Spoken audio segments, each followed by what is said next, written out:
more about Pooh Shiesty and Gucci Mane felt like an epic fairy tale of sorts, or something like out of a video game. But then you get into the context of being in a horrible contract with somebody who has a history of giving out horrible contracts to people that is like a new age of enslavement because you're not handcuffs, it's gold chains like around your neck, right? You know, we've heard that lingo, whatever the verbiage may be. And while nobody deserves to be kidnapped and be held at, pew pew pew point, nobody should also be have their career and their livelihoods be under pen and paper that holds them in a bind to where they're not able to actually see the fruits of their labor or have their fruits like actually like poured into and guarded well. And I think that Gucci Mane has showcased with his 18,000 albums and artists who either show up deceased or fading to black, like an America's Next Top Model end of the episode finale.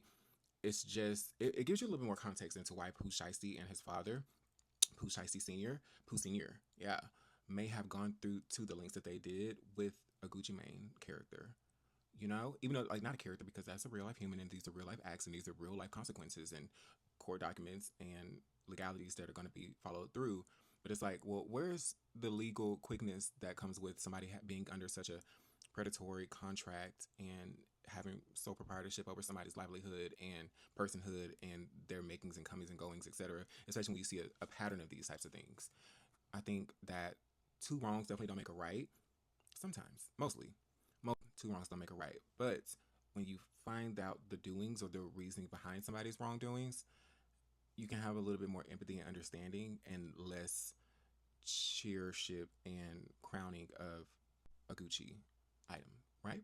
Does this make sense? Are y'all grasping what I'm saying? Because what would you do if you're the parent of somebody and you see that they get into an entanglement with somebody who has tangled up and extracted, erased careers of people once they sign the dotted line, once they reach a new age, enslavement, courtship is what I mean to say. What do you do as a parent? What would you want to do as a parent?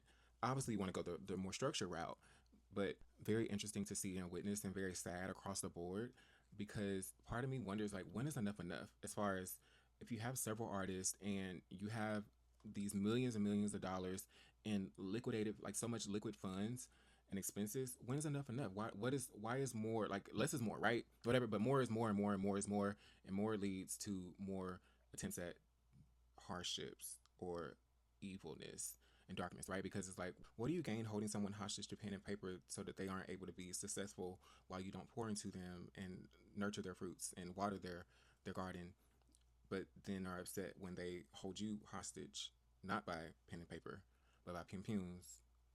I want to know that. Okay. I really want to know that. You know, it's just interesting. Just something to think about. Let me know what y'all think though.